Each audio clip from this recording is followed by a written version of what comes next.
Assalamualaikum warahmatullahi wabarakatuh. Yang terhormat selaku Kepala Sekolah SD Ngalian 1, Bapak Ibu Guru beserta diseminasi yang berbahagia. Pertama-tama marilah kita panjatkan puji syukur kehadirat Allah yang telah melimpahkan rahmat dan hidayahnya kepada kita, sehingga pada hari ini kita bisa melaksanakan kegiatan dalam acara diseminasi budaya positif. Bapak Ibu yang hormat, untuk mengawali acara pada kesempatan ini, marilah kita buka dengan membaca bacaan basmalah. Bismillahirrahmanirrahim. Untuk selanjutnya, marilah kita ikuti untuk diseminasi budaya positif yang akan disampaikan oleh Ibu Hani Unjayani, Sarjana Pendidikan Sekolah Dasar yang pada hari ini sebagai pemateri. Untuk selanjutnya nanti akan saya buka satu termin dengan satu pertanyaan. Silakan kepada Ibu Hani, Sarjana Pendidikan, saya persilahkan untuk memberikan pemaparan untuk diseminasi budaya positif. Saya persilahkan. Terima kasih Bu Mai. Mohon izin Bapak Ibu, saya berdiri ya. Selamat siang. Luar biasa, tetap semangat. Alhamdulillah. Oke, Anda luar biasa ya. Selamat siang Bapak Ibu Guru dari SD Negeri Ngalian 1 Semarang. Terima kasih atas kehadirannya di acara diseminasi budaya positif yang kali ini saya bawakan. Jadi pada kesempatan kali ini Bapak Ibu, saya akan membawakan diseminasi budaya positif. Apa itu diseminasi budaya positif? Sebelum kita mencari tahu apa itu diseminasi tentang budaya positif, kita main-main dulu ya Bapak Ibu ya. Saya mau meminta, ini kalau dalam layar yang bermain 5 orang, silakan. Saya meminta kerelaan hatinya dari Bapak Agus Julianto, Ibu Intan, Ibu Anis, kemudian Ibu Siti. Lalu tambah orang. Oke, silakan. Oke. Nah, di sini saya akan membisik kata pada orang yang sudah ada di depan ini untuk berdiskusi siapa yang dijadikan orang pertama dan siapa yang dijadikan orang terakhir. Orang terakhir nanti bertugas menggambarkan di kertas. Ini yang menggambarkan di kertas. Berarti siapa orang terakhirnya? Silahkan bisa diambil kertasnya. Dan orang pertama boleh mendekat ke saya untuk cerita. Nanti orang terakhir menggambarkan. Jadi nanti yang terjadi ketika orang dia akan menggambarkan di punggung temannya. Intinya temannya harus tahu kalau itu adalah gambar kata yang dimaksud. Lalu pada akhirnya nanti akan menggambarkan di kertas. Oke? Kira-kira siapa yang akan menjadi orang pertama? Boleh. Boleh. Untuk Allah atau untuk Agus, silakan orang pertamanya. Oke, silakan. Saya orang pertama. Orang pertama bisa mendekat ke saya.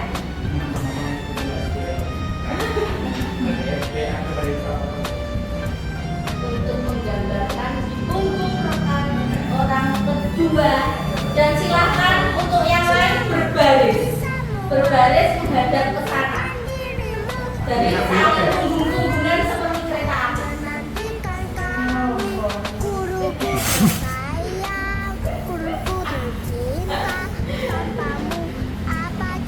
Orang pertama, tolong menghadap ini.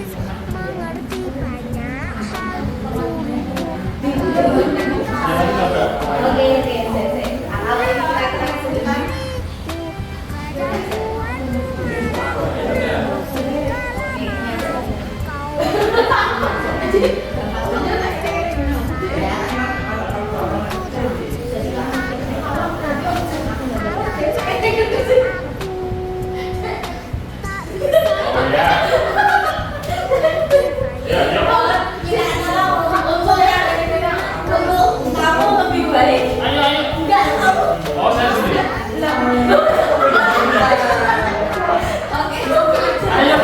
Oke, nggak apa-apa ya digambar-gambar ya.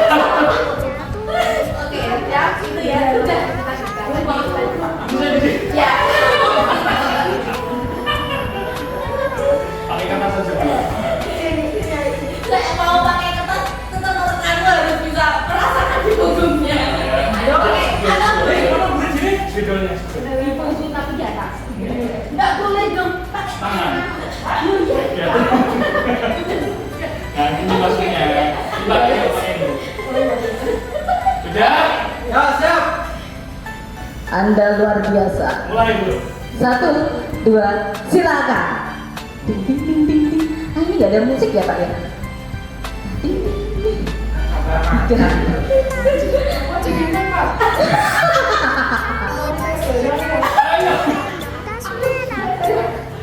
Tolong ya, digambarkan jangan sampai membuat rekanmu salah paham. Untuk tidak usah memberi pesan lewat mulut ya, tolong hanya digambar.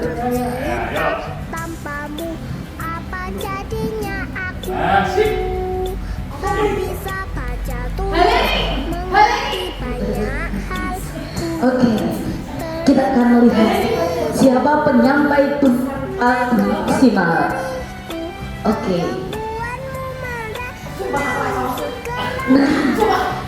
Asik ibu.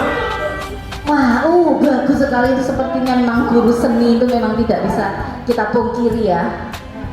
Goresan-goresannya meskipun di atas punggung itu terlihat sekali itu. Iya.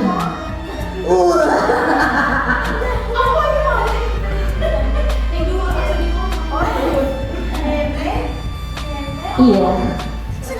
Di sini betul ya, hampir. Jadi ini adalah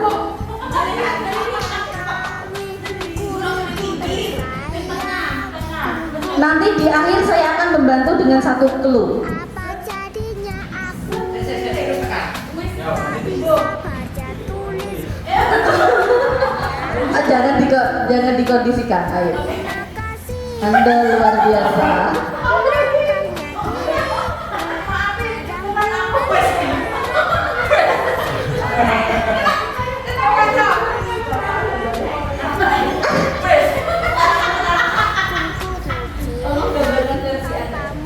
Apa jadinya aku? Aku ketika itu baru gambar toh. Sudah. Oh, mau butuhkan dulu. Oke, clue-nya adalah ini benda mati. Sudah. Ini benda mati.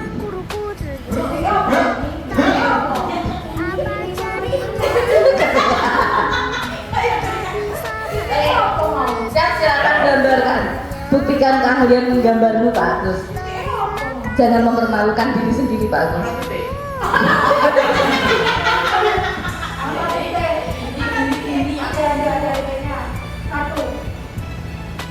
Berdasarkan pesan-pesan yang sudah diterima, menjadi gambar apa itu? Nggak kelihatan, bisa pakai spidolnya coklat biar terlihat lewat merah. Bisa.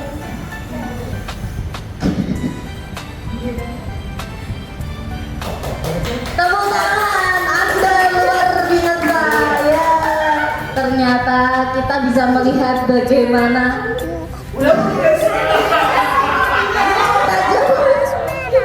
kita jodohkan tunjuk.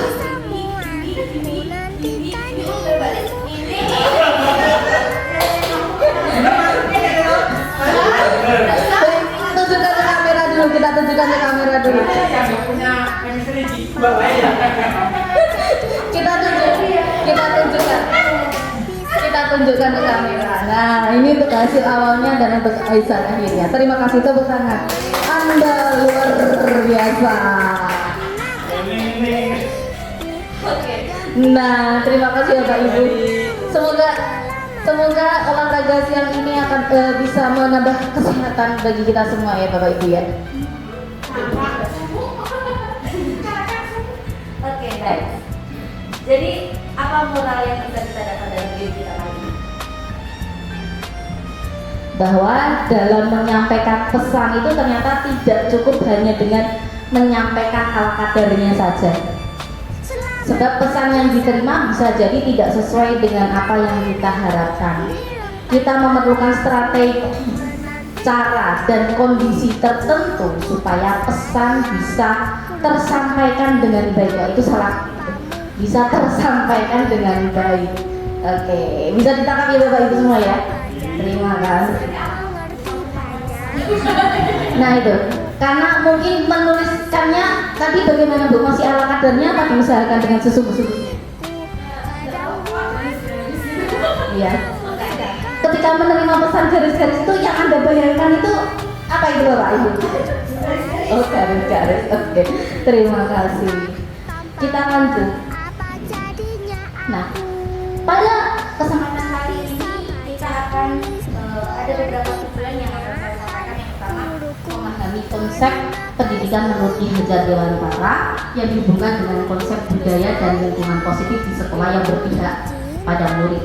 Kemudian yang kedua yaitu memahami konsep budaya positif, lalu memahami peran guru untuk membangun budaya positif dengan menerapkan konsep disiplin positif dalam berinteraksi dengan murid.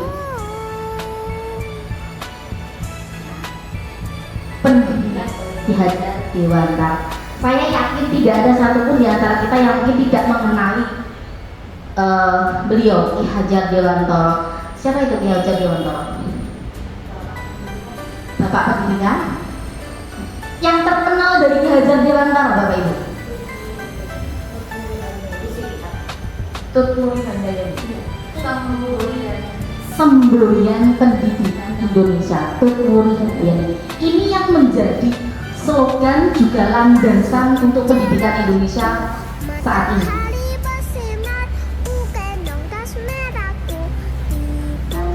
Menurut Ki Hajar Dewantara, dasar pendidikan kita itu adalah menuntun segala kekuatan kodrat yang ada pada anak agar mereka dapat mencapai keselamatan dan kebahagiaan yang setinggi-tingginya, baik sebagai manusia maupun anggota masyarakat. Nah, di sini ada kalimat atau kata-kata yang sudah saya tebal dengan warna merah. Saya bedakan.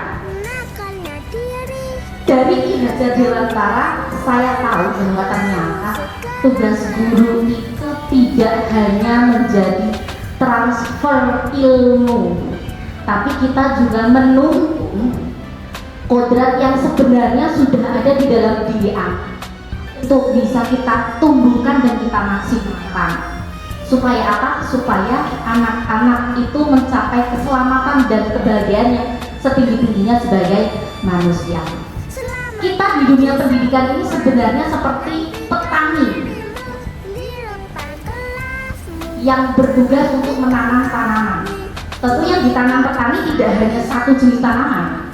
Dalam satu kurun waktu masa tanam bisa berbagai jenis tanaman yang beliau tanam. Nah, tentu perlakuan antara satu tanaman dengan tanaman lain pasti berbeda. Mungkin ada yang lebih paham ketika kita menanam kacang tanah dengan menanam tebu, dengan menanam padi, kita tidak bisa menyamaratakan dengan cara yang sama. Kita harus menyiapkan lahan, kita harus menyiapkan pupuk dan lain sebagainya yang tentu berbeda satu dengan sama yang lainnya. Karena apa? Kembali lagi, kita sudah tahu bahwa masing-masing tanaman itu memiliki kebutuhan yang berbeda-beda. Itulah kuncinya. Siswa kita memiliki kebutuhan yang berbeda-beda.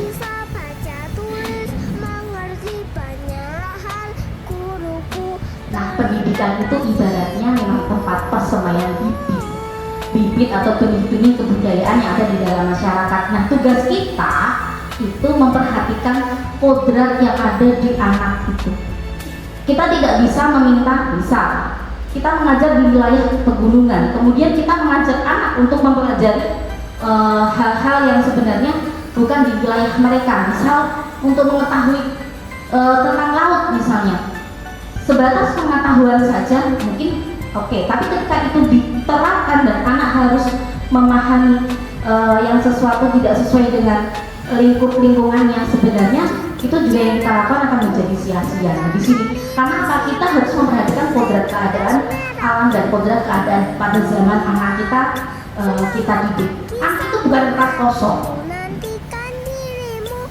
Dia anak itu sudah membawa bakat dan kemampuan masing-masing. Tugas kita adalah mencari apa bakat yang dimiliki anak. Itulah pesan dari Ki Hajar Dewantara. Banyak hal guruku, terima kasihku. Nakalnya diriku, kadang Peran budaya positiflah yang menjadi pendukung untuk kita membangkitkan kodrat yang dimiliki anak supaya bisa tumbuh dengan maksimal.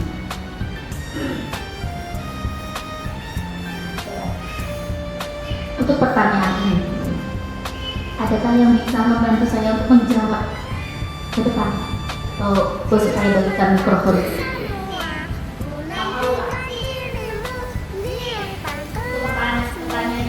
Apakah Bapak Ibu setuju dengan pernyataan Bukti 1? Hukuman dapat diberikan anak? apa jadinya aku Setuju atau tidak? tak bisa hanya tulis mengerti. Yang disetujui semuanya atau pilih Terima kasih. dari nomor 1 dulu? Dari nomor 1 apakah setuju? Kadang buatmu marah, namun Apakah setuju? kau berikan Hukuman itu dapat mendisiplinkan anak. cinta tanpamu. Setuju atau tidak? Oh tidak apa-apa ini Pak, tidak ada hukuman dari saya.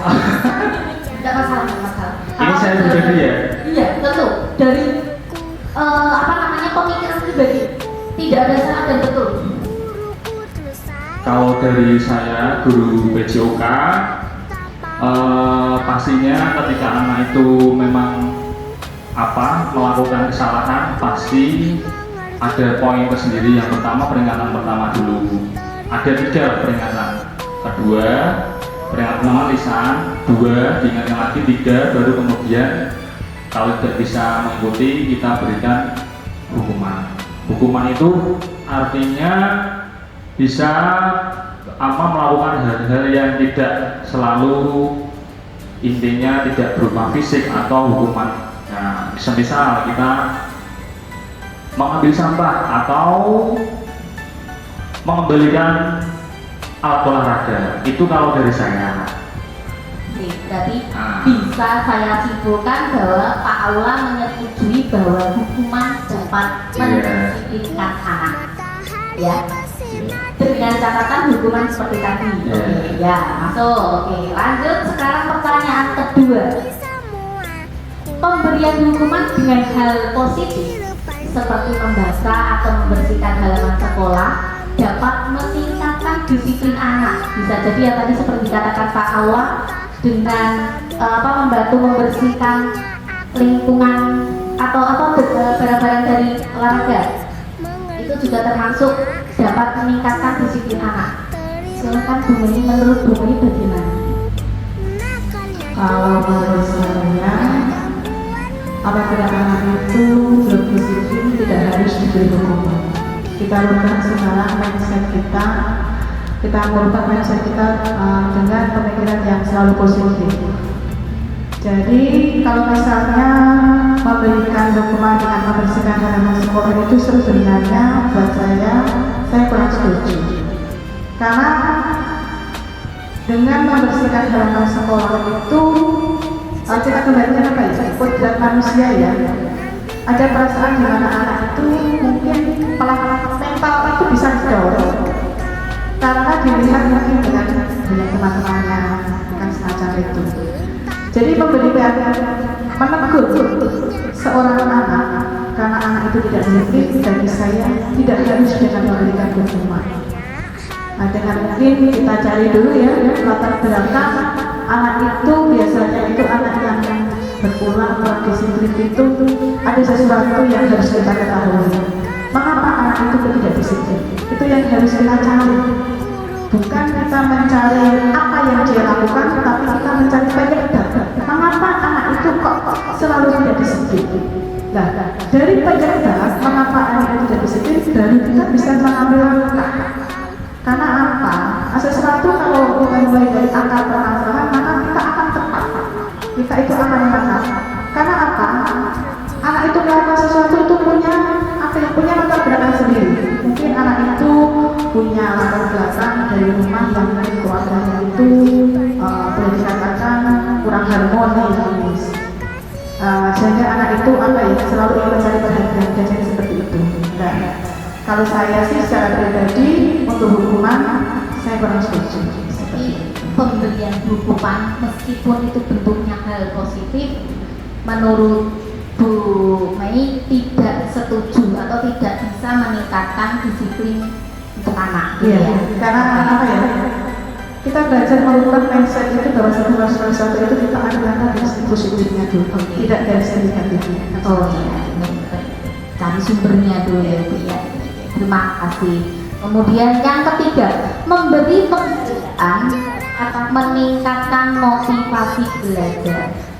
Tadi sudah ada Pak Guru olahraga Tolka, sekarang Pak Guru olahraga Pak Agus. Silakan Pak Agus.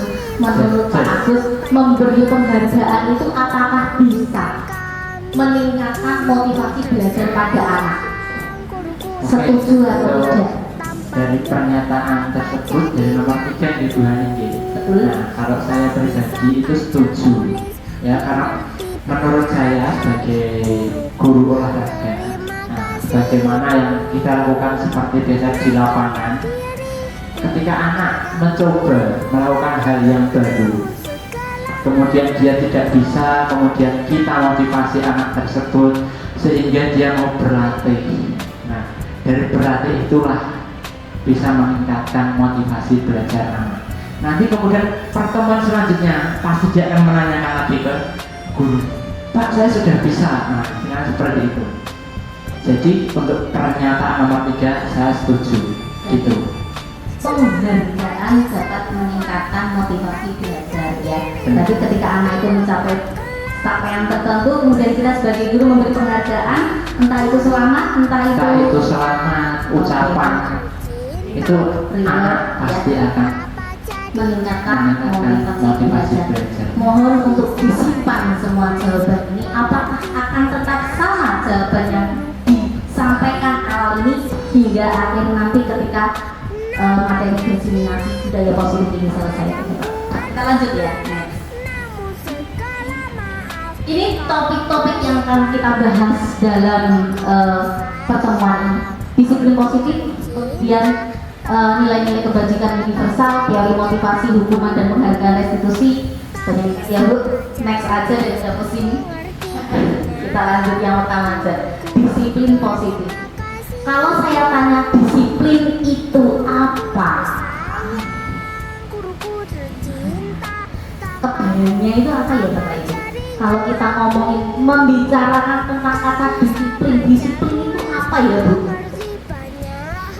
Melakukan sesuatu sesuai dengan aturan ya, teratur hidupnya, disiplin. Menurut saya, disiplin itu teratur. Amis. Ya, disiplin itu menurut saya adalah sama seperti disebutkan, melakukan sesuatu sesuai dengan aturan yang berlaku. Gimana dia bilang? Disiplin itu melakukan sesuatu secara teratur, sesuai dengan aturan. Nah, sebenarnya kalau kita mencari makna kata disiplin dalam kamus itu berasal dari bahasa Latin yang artinya adalah belajar. Nah, disiplin diri membuat orang menggali potensinya menuju sebuah tujuan yang ada apa yang dia hargai. Misalnya, karena kita menghargai waktu, maka kita disiplin untuk datang tepat waktu. Jadi kita melakukan disiplin karena kita menghargai hal itu. Nah, namun dalam budaya kita ternyata makna kata disiplin itu telah berubah. Bukan lagi menjadi sesuatu untuk mempelajari supaya kita menjadi sesuai yang kita hargai itu, akan tetapi malah justru menjadi sesuatu yang dilakukan seorang pada orang lain untuk mendapatkan kepatuhan. Contoh, kurang lebih kita juga melakukan seperti itu sebenarnya di kelas. Kurang lebih misalnya, supaya anak patuh dengan pembelajaran kita menerapkan aturan. Anak yang tidak sesuai dengan aturan kita cap sebagai anak yang tidak disiplin. Ternyata itu sudah mengalami pergeseran makna dari makna yang sesungguhnya. Jadi sebenarnya ternyata kita sudah terperangkap dalam ilusi makna yang kita ciptakan sendiri. Ya, itu enggak sebenarnya tidak seperti itu. Kecenderungan umum adalah menghubungkan kata disiplin dengan ketidaknyamanan itu. Anak-anak kita pun ketika bilang ayo disiplin, berarti sesuatu itu seperti waduh, beratlah kalau sudah ayo disiplin itu masih sesuatu yang gak enak. Itu pun kita sebagai orang dewasa juga merasakan adanya makna ketidaknyamanan, bukan dengan apa yang kita hargai atau pencapaian dari tujuan yang kita awal tadi. Misal karena kita menghargai waktu, maka kita menjaga tepat waktu karena memang kita menghargai waktu. Tapi kita tertekan, urusanku cek ini kok kudune ini, tidak sudah jam semini. Nah, itulah pergeseran makna. Nah, di sini nanti kita akan sedikit demi sedikit memahami sebenarnya apa sih yang ingin kita capai untuk kata disiplin itu. Disiplin itu bisa dikatakan disiplin positif ketika yang diterapkan adalah nilai-nilai kebajikan atau nilai-nilai kebaikan. Banyak sekali sebenarnya kalau nilai-nilai kebaikan yang kita terima dalam materi kita kemarin, tapi saya hanya akan mengambil satu poin dari nilai kebajikan yang diterapkan oleh Indonesia dalam profil pelajar Pancasila. Dari 6 saja ini sebenarnya sudah mewakili sosok anak nanti yang akan berkarakter. Menurut saya seperti itu. Lalu bagaimana cara menunggu disiplin positif supaya kita tadi ketika kita disiplin, pemikiran kita tidak lagi negatif, tapi pemikiran kita adalah positif. Bukan hal yang membuat merasa tidak nyaman, tapi justru termotivasi menjadi nyaman. Nah, saya minta ini nanti ketika jawabannya benar, tolong angkat 2 tangan. Terima kasihku. Saya benar. Tolong ya. Jadi silakan boleh dengan berdiri atau duduk saja silakan. Saya akan memberi kesempatan untuk pertanyaan pertama. Jadi kita tahu kan motivasi itu sebenarnya ada motivasi dari luar, ada juga motivasi dari dalam.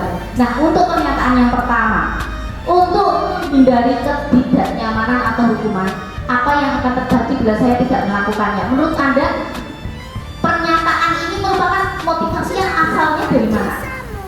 Takut hukuman, menghindari hukuman, kata kuncinya itu. Semua menjawab dari satu orang. Simpan jawabannya atau mungkin diucap, silakan diucapkan aja. Dari dalam atau luar, motivasi dari orang lain atau motivasi dari dalam diri, kira-kira untuk yang nomor 1. Yuk kompak ya, saya hitung 3, silahkan tentukan jawabannya, dalam atau luar. 1, 2, 3. Dalam Bu, dalam, luar. Oke, gimana Bu? Luar. Oke, disimpan ya, jawaban nomor 1 disimpan semua ya. 1 ada yang dalam, ada yang luar. Nomor 2, untuk mendapatkan imbalan dari orang lain atau penghargaan, itu motivasinya kira-kira dari mana? 1, 2, 3, coba.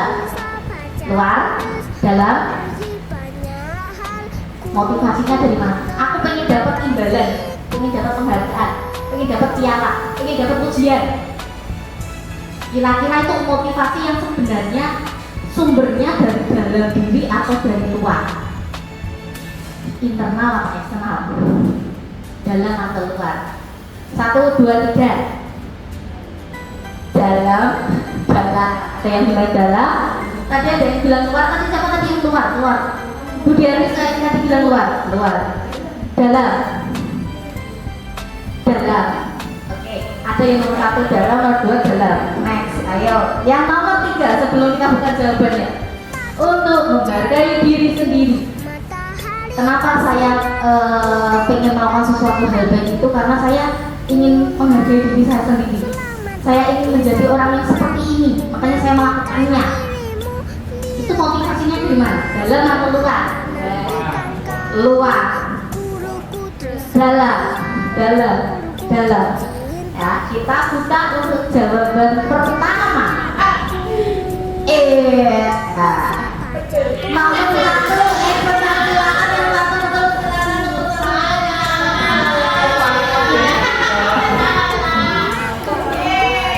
Oke, next. Yang kedua, eksternal ya. Karena yang satu itu kan kita simpulkan. Ternyata hukuman itu sebenarnya yang mendorong kita untuk berubah. Itu bukan dari dalam diri kita, tapi ternyata dari apa? Ya, kalau kita tidak mendapat hukuman, apa yang terjadi? Ya, males, santai. Jadi motivasinya tidak dari diri kita, tapi dari luar. Yang kedua, hadiah, penghargaan, imbalan itu motivasinya dari mana? Artinya kalau tidak ada lagi imbalan, tidak ada lagi penghargaan, apa yang terjadi? Ngapain? Kan bukan itu yang kita tuju. Berbeda kalau ketika motivasi itu internal dari dalam diri. Dan saya melakukan kayak gini karena saya ingin jadi kayak gini. Gak apa-apa capek, gak apa harus berangkat jam 5 biar datang di sekolahan nanti sebelum Pak Har datang misalnya. Gak apa-apa, saya suka, saya bangga dengan ini karena untuk diri saya sendiri. Nah ini yang nanti akan bertahan lebih lama karena tidak berdasarkan faktor luar tapi faktor diri. Ini yang ingin kita tanamkan ke siswa kita.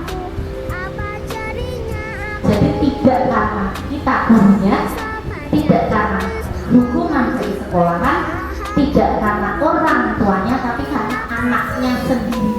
Ya. Lalu bagaimana caranya? Padahal kita tahu sekolahan itu sudah akrab dengan hukuman atau konsekuensi. Nah ini yang mau ditanyakan, hukuman atau konsekuensi? Anak terlambat.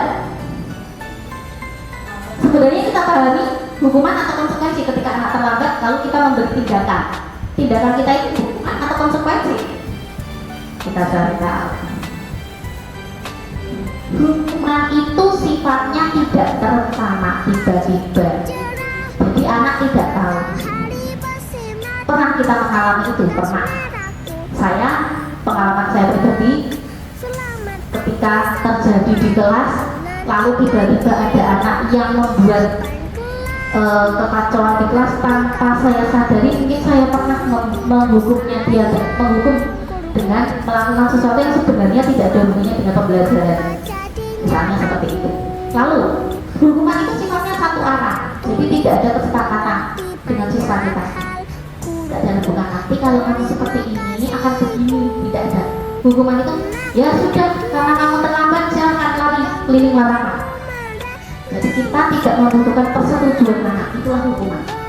Memberikan murid menerima apa atau suatu kesepakatan atau pengarahan dari pihak guru. Oh, ini lanjutannya. Hukuman berupa fisik maupun psikis, anak disakiti oleh perbuatan atau kata-kata. Oh ya, kita marah-marah juga termasuk dengan hukuman. Nah, apa apa itu konsekuensi? Nah, kalau konsekuensi itu sudah direncanakan dalam kelas. Jadi ketika anak tidak selesai mengerjakan tugas, konsekuensinya apa? Dia tidak bisa mengikuti istirahat karena harus menyelesaikan tugasnya. Itu mungkin masuk dengan konsekuensi. Kalau kita studi kasuskan. Nah, ini perbedaannya dulu ya. Sudah tergambar tadi. Nah, sekarang ini mencatat 100 kali di dalam buku kalimat saya tidak akan terlambat lagi karena terlambat ke sekolah lalala. Menurut Bapak Ibu itu konsekuensi apa hukuman? Hukuman. Yang kedua, lari mengelilingi lapangan. Murid diminta untuk push up, menggantikan kertas tugas teman yang telah dicoret-coret, membersihkan tumpahan air di meja tulis karena tersenggol. Murid disuruh untuk mengenakan sepatu seharian di sekolah karena tidak mengenakan sepatu hitam. Lari mengelilingi lapangan. Saya sepertinya muridnya sudah pintar semua nih. Ya. Yang bahwa lari mengelilingi lapangan basket kali karena terlambat 10 menit untuk pelajaran PJOK karena masih sesuai dengan konteksnya, sudah kesepakatan dengan guru olahraganya. Ya itu. Tapi ya sudah, kita akhirnya sudah bisa membedakan mungkin ya Bu ya. Nah ini. Nah ternyata hukuman itu hanya akan membawa pada identitas kegagalan siswa. Karena yang terjadi seperti yang ada di situ. Sedangkan konsekuensi itu sebagai identitas kesuksesan. Artinya anak menjalani konsekuensinya tidak karena keterpaksaan, tapi mengetahui kan yang tanggung jawabnya seperti itu karena sudah melakukan pelanggaran dari kesepakatan yang sudah ada. Nah, kalau tadi yang terakhir itu kan ada restitusi. Apa bedanya hukuman, konsekuensi dengan restitusi?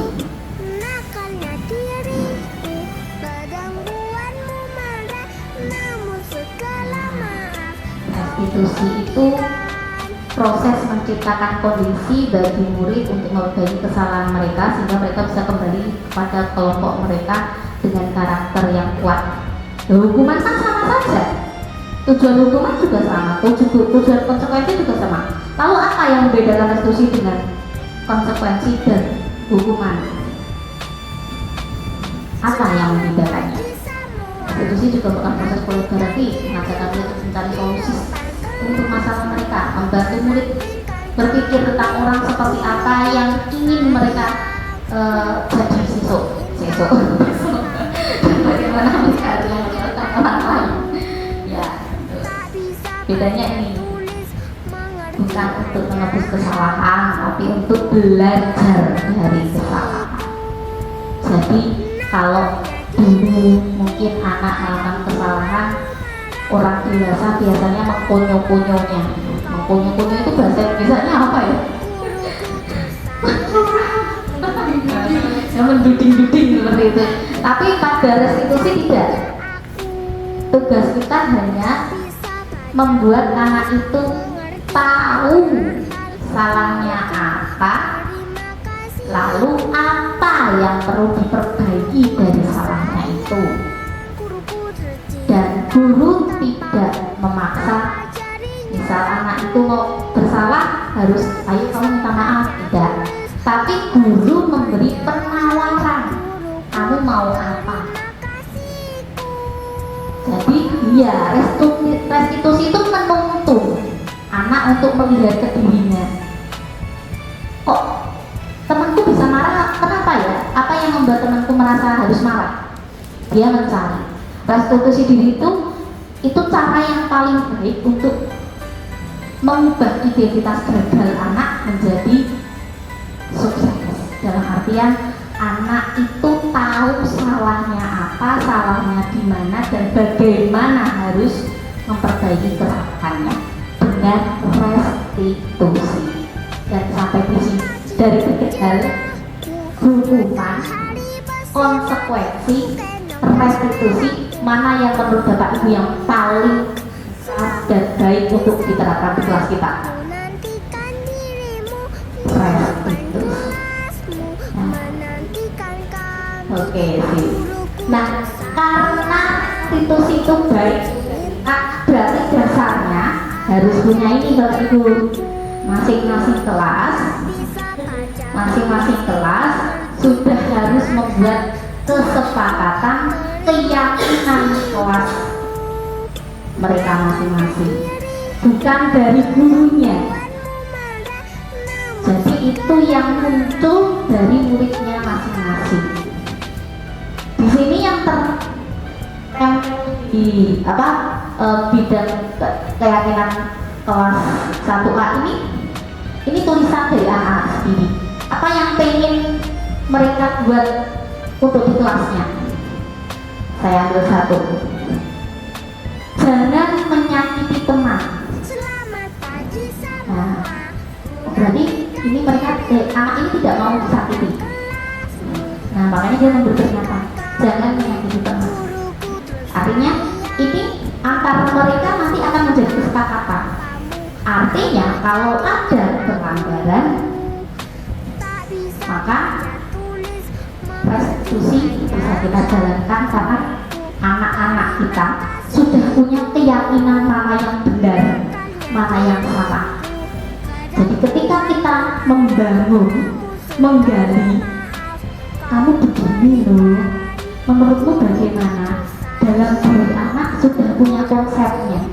Oh, aku tidak seperti yang diyakini kelasku. Oh, berarti aku ini salah. Ini keyakinan kelas. Maka sebenarnya siang ini tuh saya pengen mengajak Bapak Ibu untuk praktek keyakinan kelas ini, tapi ternyata materinya masih banyak sekali dan waktunya tinggal 20 menit.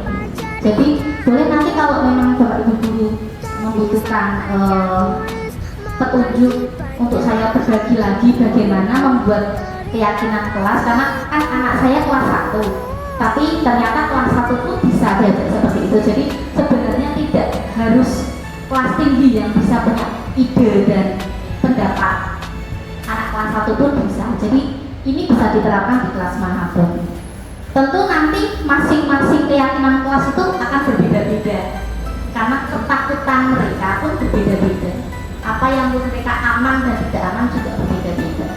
Ini akan menjadi keyakinan, dan tugas kita adalah dalam keyakinan kelas ini biasanya yang muncul adalah kalimat-kalimat negatif seperti tadi, jangan menyakiti teman. Kita guru membantu dan memfasilitasi untuk mengubah kalimat negatif itu menjadi kalimat positif. Ya, jadi tadi saya membuat kesepakatan yang pertama itu menyayangi teman, saling menghargai. Nah, itu beberapa sudah ada yang saya cetak yang sesuai dengan keyakinan, ada yang belum tercetak tapi sudah mewakili seperti itu. Nah, lalu apa yang kita lakukan nanti setelah kita punya keyakinan kelas? Oh iya, ini keyakinan kelas itu bersifat lebih abstrak daripada peraturan, tapi dia lebih rinci. Kalau peraturan kan mungkin datang pukul datang tepat waktu atau tidak mengenakan sepatu. Nah, kalau di dalam keyakinan kelas itu lebih rinci dan konkret pada poin-poin tertentu. Ada mungkin di peraturan kita yang dulu tidak muncul.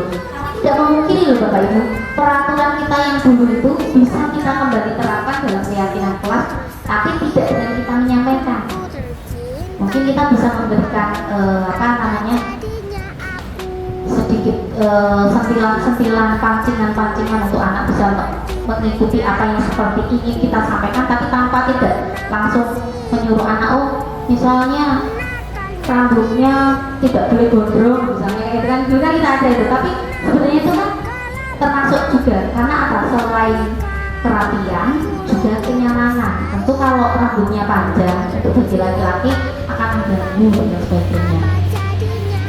Keyakinan kelas sebaiknya sesuatu yang dapat diterapkan di lingkungan tersebut. Semua warga ini kontribusi dalam keyakinan kelas dan curah pendapat.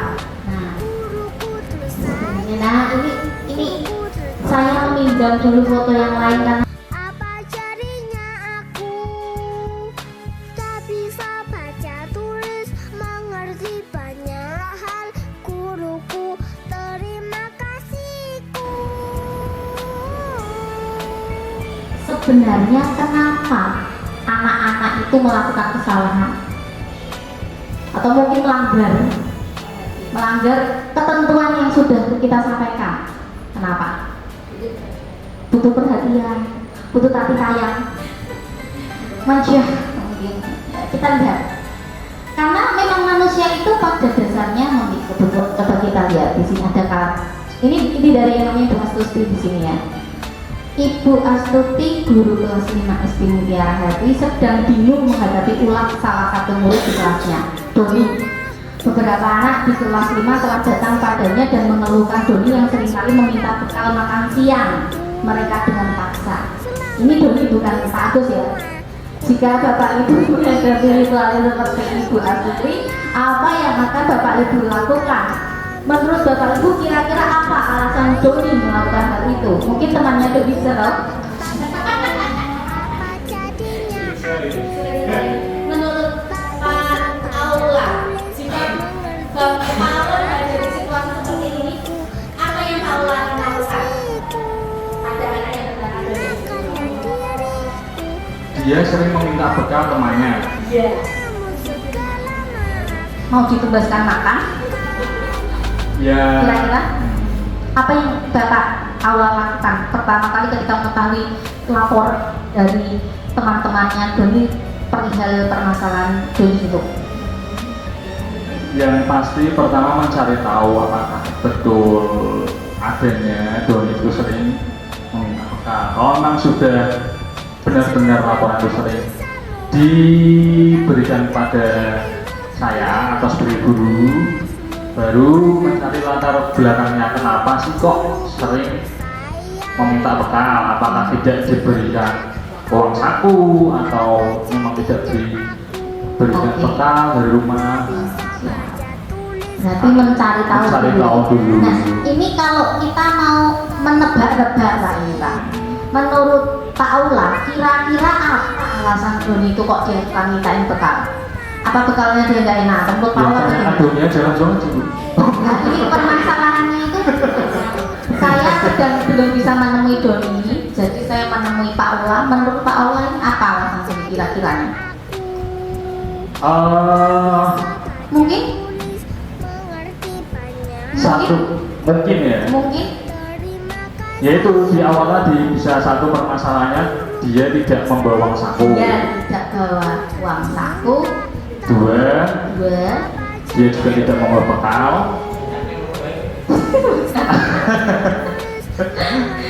Ya itu dua aja ya bagus ya. ya. Salah satu. Atau belum ada istri yang memaksakan loh. Nggak mungkin, nggak mungkin. Itu saya. Iya, Jangan. nggak mungkin. Iya, iya. Oke, next kita next. Nah, karena kita cari dulu. Jadi manusia itu punya 5 kebutuhan dasar. Yang pertama, kebutuhan untuk bertahan hidup.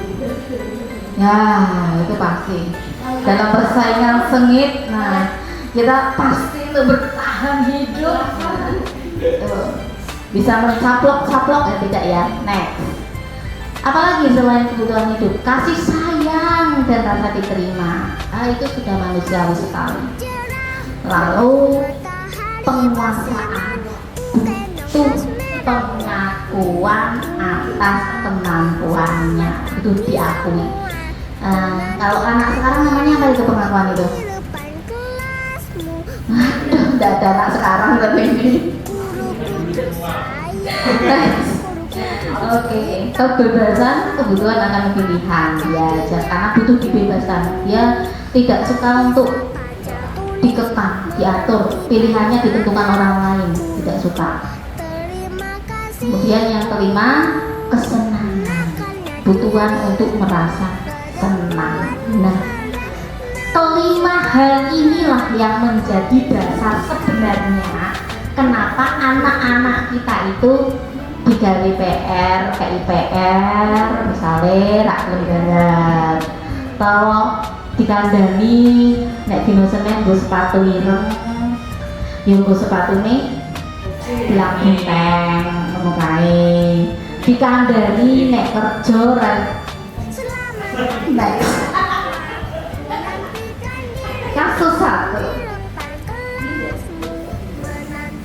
Dinda seorang anak kelas 3 SD begitu tiba di rumah sepulang dari sekolah menangis dan mengadu kepada ibunya bahwa dia benci pada ibu Rani, guru. Menurut Anda kebutuhan apa yang berusaha dipenuhi oleh Dinda?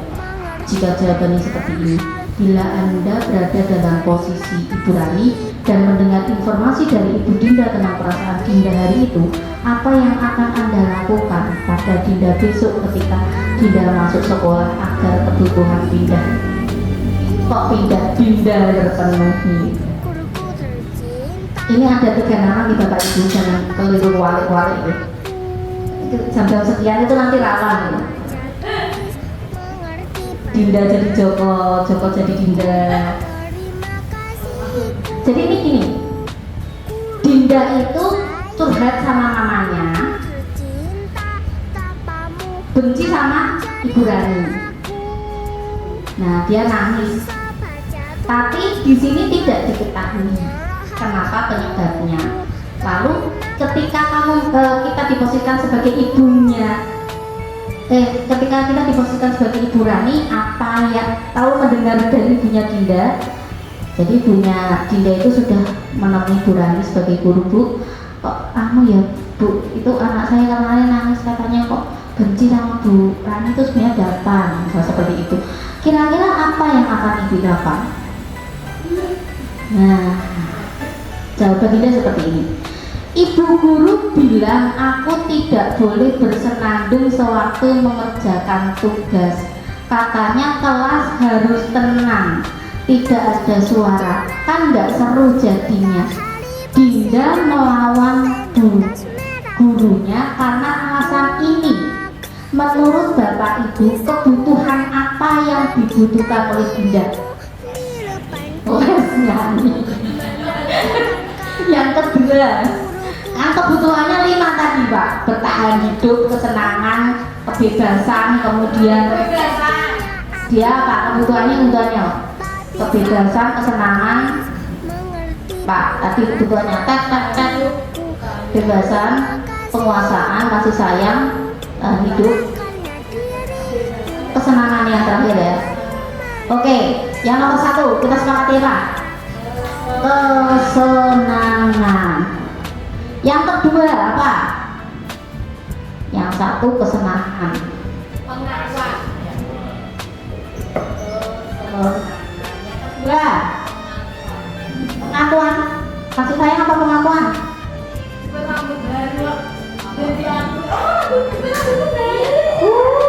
Saya tahu itu. Yang kedua Pak, pengakuan. Ya, pengakuan. Yang ketiga,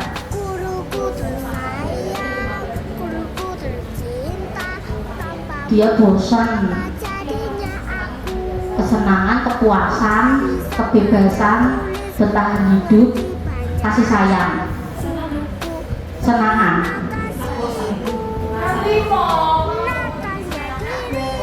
Ya ora foto yo.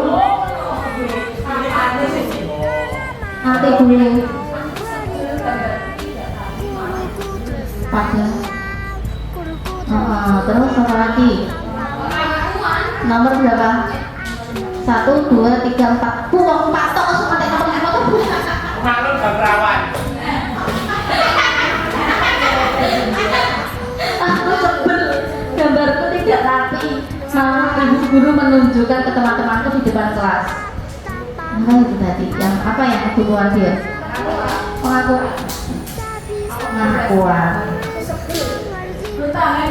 bertahan hidup, nanti dia dibully, maksudnya tuh. Coba kita lihat apakah betul bertahan hidup. Yang pertama, satu, penguasaan sebenarnya ada tadi, lupa. Nah, itu satu kesenangan. Yang kedua itu loh, ibu tidak menyapaku, baginya itu tidak disapa, itu tidak disayangi. Iya, muridnya ngomong, muridnya berbicara, kita mengalihkan ke orang lain aja dia merasanya nah gitu. Next, atau ini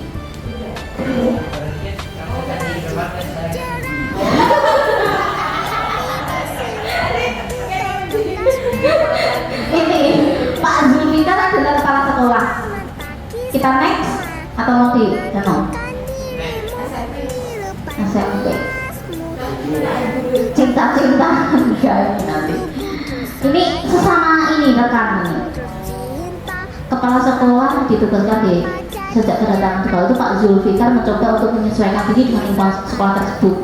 Sebagian besar guru dapat menerima kehadiran Pak Zulfikar, namun ada beberapa guru yang selalu bereaksi negatif pada kebijakannya dan dengan frontal mengemukakan di rapat guru mingguan, salah satunya Pak Malik. Dalam rapat guru mingguan, Pak Malik seringkali mempertanyakan kebijakan-kebijakan yang diambil Pak Zulfikar tanpa argumen yang kuat. Terkatakannya sesama guru heran dengan perilaku Pak Malik ini karena sebelumnya ia kenal sebagai guru yang selalu mengikuti kebijakan kepala sekolah, bahkan selama ini cenderung diam bila di rapat guru. Pak Hanafi, sahabatnya Pak Malik, mencoba mendekati dan menanyakan apa yang menyebabkan ia bertindak seperti itu. Ada beberapa kemungkinan jawaban yang diberikan Pak Malik, identifikasi kebutuhan yang ingin dipenuhi oleh Pak Malik jika responnya seperti di kolom berikut. Nah, Pak Malik nyaurinnya gini, iseng aja sih ngetes kira-kira kebutuhan apa ya?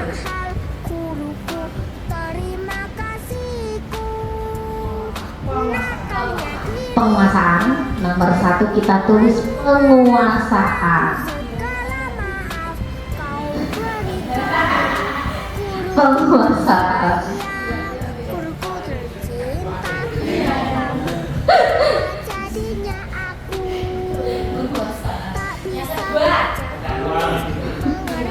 Apa? Pengakuan.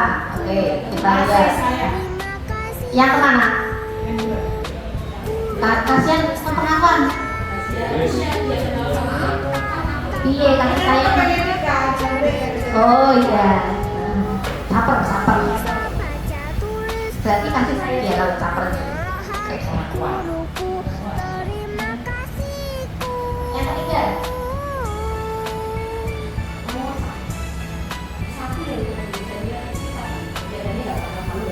Satu, bertahan hidup. 2, kepuasan, pengakuan, kebebasan, dan penguasaan.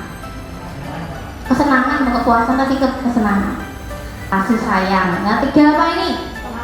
Nggak paham bicara apa.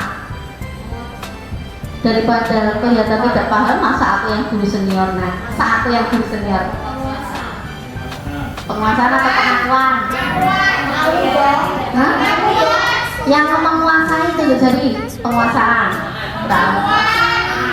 Penguasaan ono telu. Pengakuan. Apa? Pengakuan. Yo, saya tidak boleh, saya absen. Pengakuan.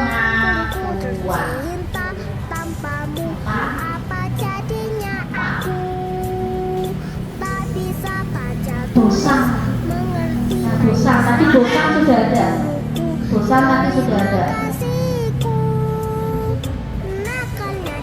Apa? Kesenangan. Next channel ya. Alhamdulillah. Oh, tadi nggak ada yang begitu loh. Coba yang satu kita lihat. Nah, kalau dia begini-gini,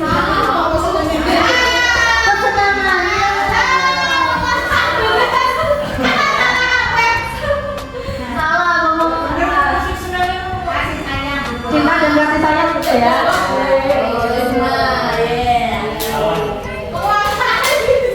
Yang ketiga, penguasaan hidup teratur. Penguasaannya 3 orang tadi yang betul siapa? Ketenangan, ketenangan, kebebasan. Ada yang tidak bebas ada tadi. Alhamdulillah. Saya tahu sebenarnya itu bapak itu hanya pura-pura supaya konten saya lebih bermutu gitu ya. Padahal dunia tadi jawabannya sudah betul semua ya Bapak Ibu. Alhamdulillah. Nah,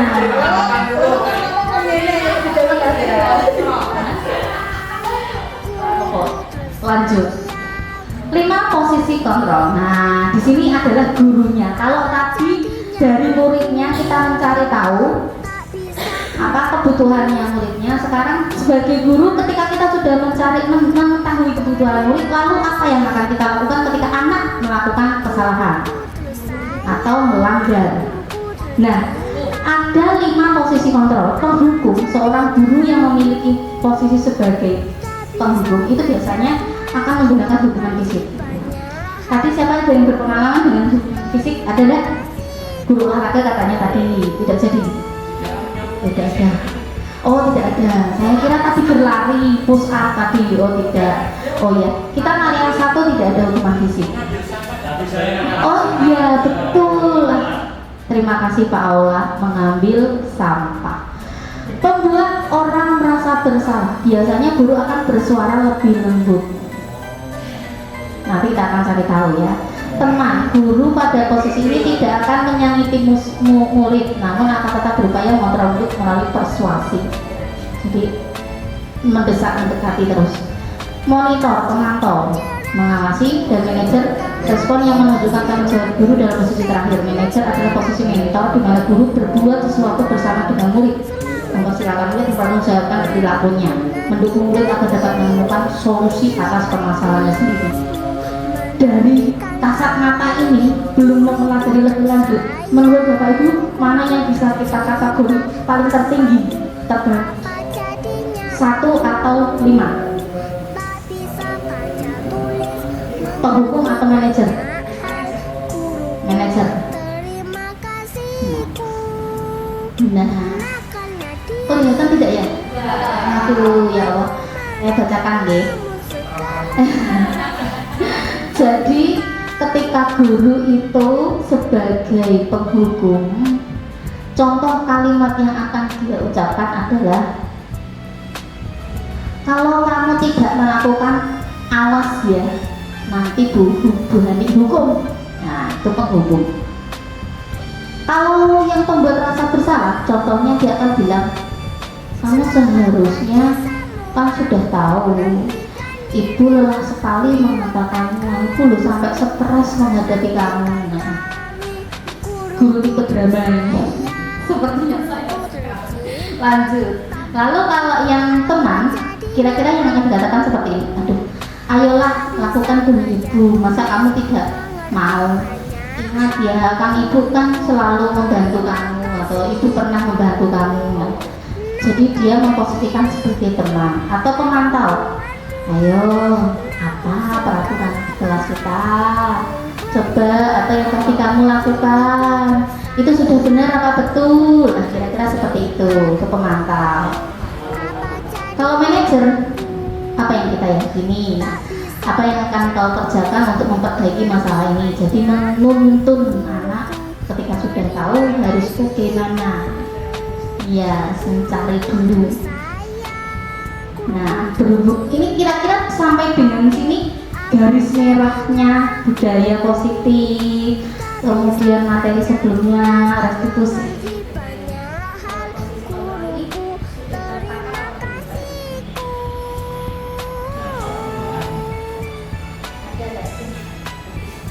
Oke.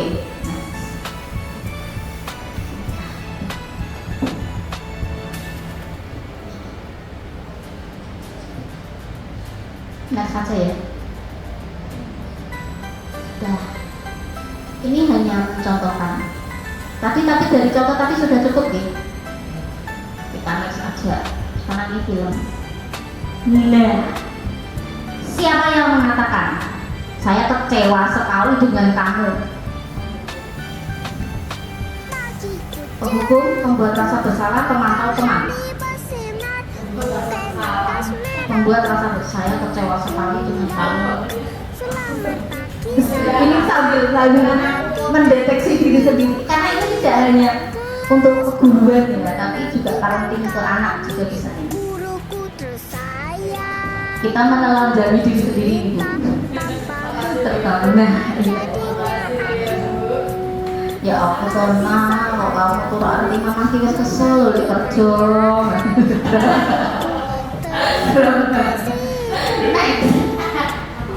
Kalau kamu tidak melakukannya, Bu Guru akan begini begitu.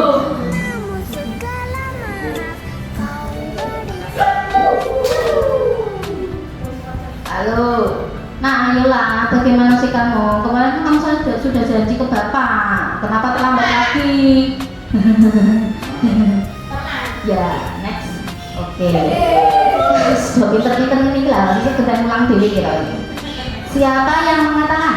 Diri Kak. Jadi kamu terlambat. Kira-kira bagaimana? Kamu pemantau manajer. Oke. Pintar. Nah, kita berada di ujung materi kita hari ini. Segitiga restitusi ini nanti yang akan kita coba terapkan di kelas kita. Apa itu segitiga restitusi? Jadi ini adalah cara guru untuk menyelesaikan masalah di kelas kita, apapun masalahnya terkait siapapun, bisa juga dengan diri kita, rekan kerja kita atau murid kita. Contoh di sini ketika murid kita melakukan kesalahan, kalau kita menggunakan segitiga restitusi, tahapan apa saja yang ada di segitiga restitusi itu? Ada 3 tahapan. Yang pertama, menstabilkan identitas. Apa sih menstabilkan identitas itu? Jadi membuat anak itu tidak terbebani dengan kita memanggil dan bertemu dengan kita menyampaikan, ada apa? Ada apa? Semua orang juga pernah melakukan kesalahan. Apa yang kamu lakukan? Nah, kata-kata seperti itu yang menstabilkan identitas dia dari rasa. Yang pertamanya dia merasa ketakutan karena dipanggil guru, menjadi lebih mencahaya. Jadi menstabilkan. Lalu setelah itu kita akan memancing dengan obrolan-obrolan yang memvalidasi tindakan yang salah. Tadi kan kita sudah mulai memancing dengan adanya keyakinan kelas ya. Kalau sudah tahu keyakinan kelas, kita akan menggali apa yang salah pada anak, salahnya seperti apa, konsep itu sudah ada. Jadi kita untuk mancing, ayo kira-kira apa kan yang sudah kamu perbuat. Dia sebenarnya sudah punya, sudah tahu, karena konsepnya sudah punya. Menjawabnya ada. Kemudian tugas yang terakhir yaitu menanyakan keyakinan apakah sudah sesuai dengan keyakinan kelas kita. Kalau tidak sesuai berarti apa yang mau kamu lakukan? Seperti itu. Nah, bisa melihat lebih detailnya di sini. Satu kegiatan saya saat saya melakukan restitusi kepada siswa saya yang pada saat itu bertengkar dengan temannya.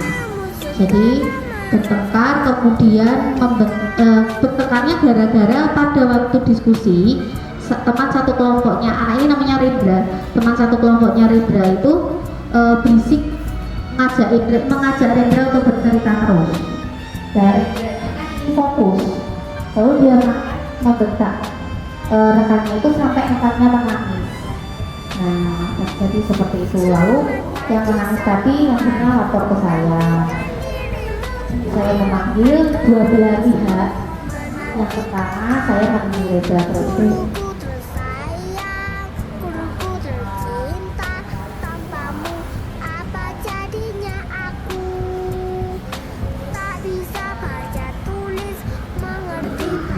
Jadi Reza sudah tahu kalau yang dilakukan Reza itu salah. Ya kan, Ren? Nah, sekarang kira-kira apa yang mau kamu lakukan jika kamu merasa kesal lagi, padahal kamu kalau kamu merasa terganggu sementara temanmu tidak bisa kamu tegur dengan baik-baik, kamu boleh bilang ke Bu Hani, Ren. Nanti ibu yang akan membantu kamu ya. Jadi Ren, sudah tahu kan kalau Rendra itu ternyata sudah melanggar keyakinan kelas kita. Apa keyakinan kelas kita yang dilanggar Rendra? Iya, betul. Nah sekarang, apakah Rendra mau memperbaiki masalah ini? Oke.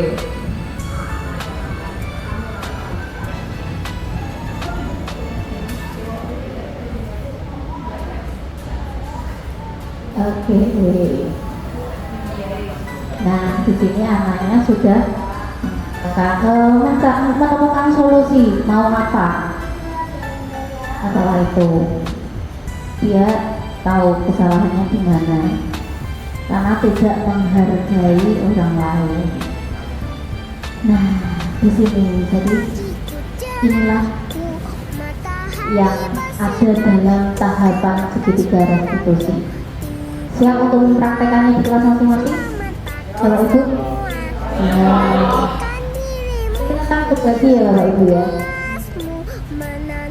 Oke, nah dalam penerapan program kurikulum hendaknya guru memiliki standar kepribadian profesional sosial yang baik, di mana guru mampu merefleksikan dirinya dalam posisi kontrol saat ini. Bagaimana berjalan bisnis sebagai among atau manajer yang menuntut murid-muridnya menjadi insan mandiri, merdeka, bertanggung jawab. Demikian penyampaian dari materi diseminasi budaya positif Anda luar biasa. Terima kasih. Seperti kesempatan dari Ibu Moderator tadi, Ibu Moderator satu pertanyaan saja untuk satu sesi atau satu kali ini. Silakan. Siapa yang ingin bertanya?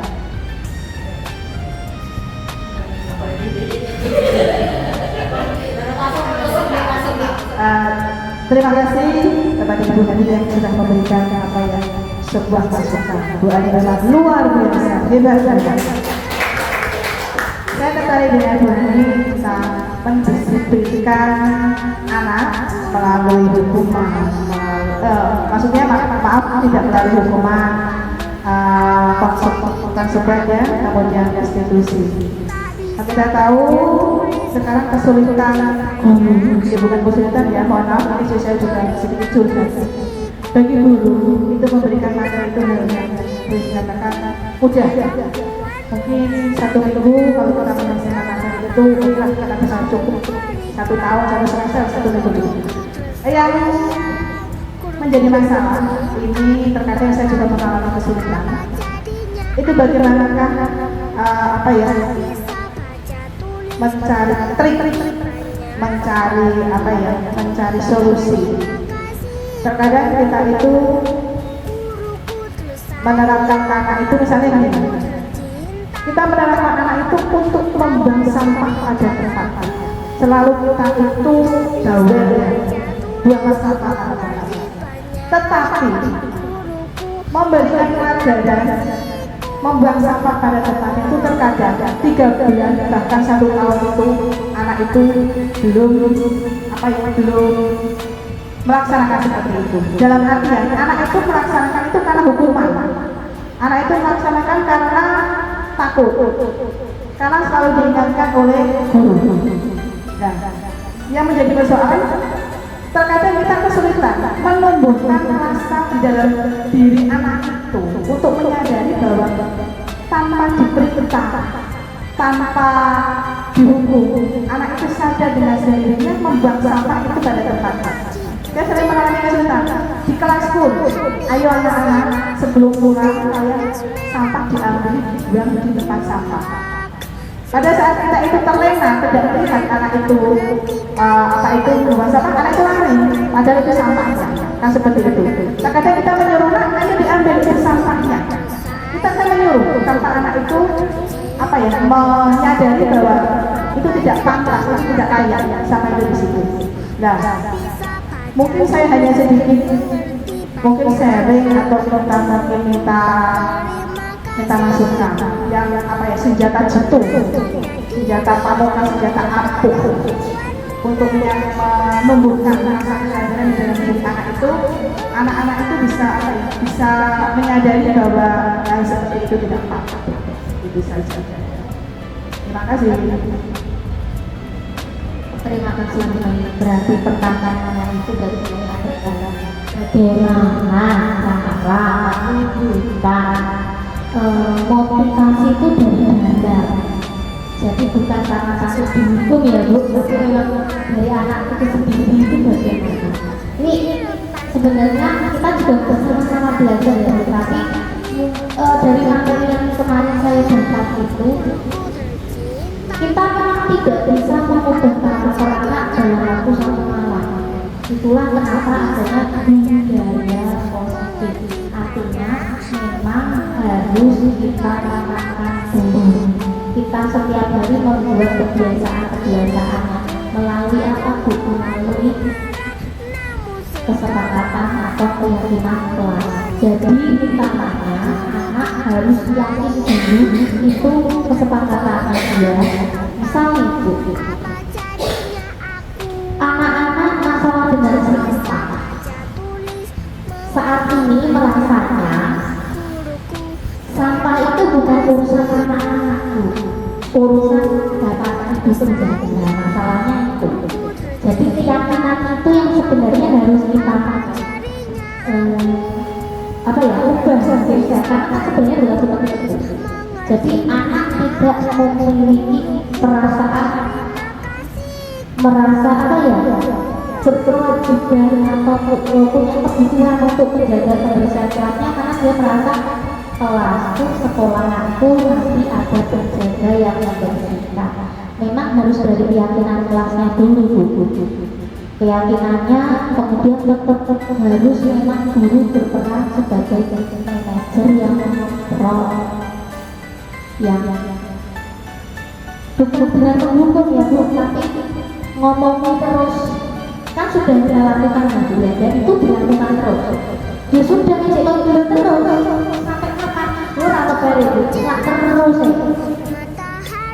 Karena Pak Bu sudah ada penanganan yang dia bawa dari rumah Pak Bu. Karena masalah peduli bersih itu sebenarnya anak sudah membawa budayanya dari rumah masing-masing. Kalau di rumah budayanya anak memang sudah terbiasa dilayani dan dia tidak punya kewajiban untuk membersihkan kotorannya sendiri, ya tidak bisa. Jadi memang harus memunculkan budaya lewat keyakinan kelasnya dulu. Meskipun ya mungkin memang tidak instan ya caranya itu sudah ada di peraturan sama guru. Hanya peraturan kan dulu kita yang menciptakan. Sekarang kita mencobanya mengubah, bukan kita yang menciptakan, tapi mereka harus merasakan jijik sendiri. Orang mau menjaga kebersihan kan karena dia merasa jijik dulu dong. Kalau dia merasa pengen aja nggak merasa jijik ya nggak akan yakin itu. Dari materi budaya demikian ada itu ada tampilan. Terima kasih Bapak Ibu. Di situ Ibu moderator Dari pemaparan siswa tadi bisa saya simpulkan yang pertama, pada saat kita menyampaikan atau disuruh menyampaikan suatu amanat, kita harus mempunyai strategi yang tepat, strategi yang jitu, sehingga amanat itu bisa tersampaikan dengan baik. Yang kedua, untuk mendisiplinkan murid kita tidak harus melalui hukuman, akan tetapi kita mengambil langkah dengan melalui institusi dengan menciptakan keyakinan dan kesepakatan di dalam kelas masing-masing.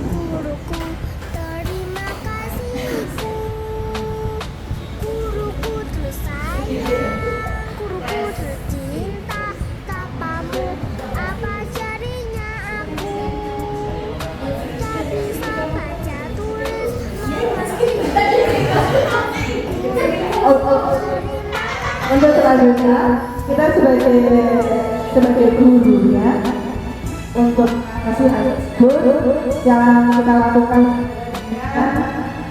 membudayakan budaya positif di lingkungan tempat kita kerja melalui segitiga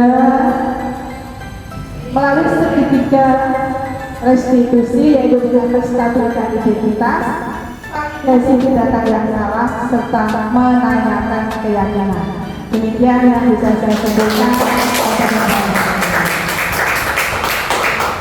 Itu Bu Ani. Itu luar biasa.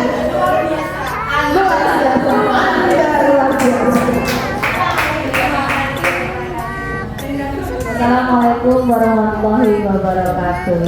Sedikit umpan balik kepada Bu Ani. Yang pertama, saya mengatakan Bu Ani ada luar biasa. Cukup jelas pemaparannya dari depan sampai belakang sehingga memberi masukan kita mengubah mindset kita sehingga menjadi yang lebih baik. Kemudian yang kedua, saya berharap Bu Ani mungkin bisa menjadwalkan kembali atau mungkin memberikan masukan, mengajak teman-teman kita untuk semacam ini melalui komunitas belajar sehingga diharapkan pada kedepannya kita menjadi guru yang lebih baik, guru yang profesional sehingga kita benar-benar bisa mengemban kita sebagai petani ilmu sesuai dengan apa sebenarnya jadi warga kasus seluruh Mario Malakaso dulu yang ini hebat berdua. Anda luar biasa. Oke, terima kasih atas waktunya untuk pemaparannya pada hari ini Bu Ani yang akan saya ditunjuk untuk memberikan feedback.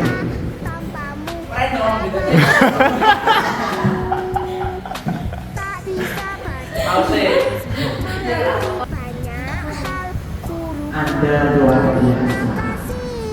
Oke, terima kasih atas waktu yang diberikan kepada saya untuk ulasan dari pemaparan Bu Ani. Yang pertama, saya ucapkan terima kasih kepada Bu Ani karena sudah mengajak kita sebagai teman atau guru untuk belajar di sini terkait dengan diskriminasi budaya positif.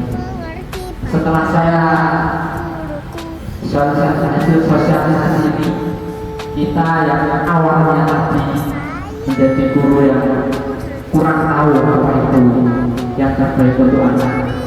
Nah, setelah mendapatkan diskriminasi budaya positif, kita terbuka ya, jadi tahu menjadi guru yang lebih baik lagi. Mungkin itu.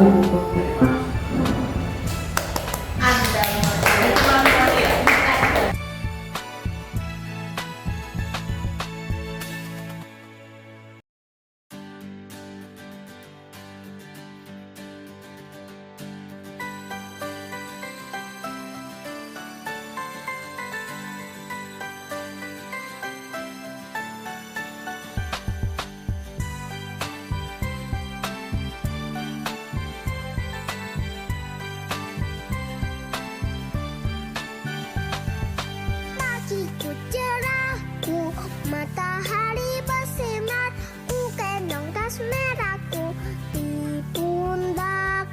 Selamat pagi semua, ku nantikan dirimu di depan kelasmu, menantikan kami. Guruku tersayang, guruku tercinta, tanpamu apa jadi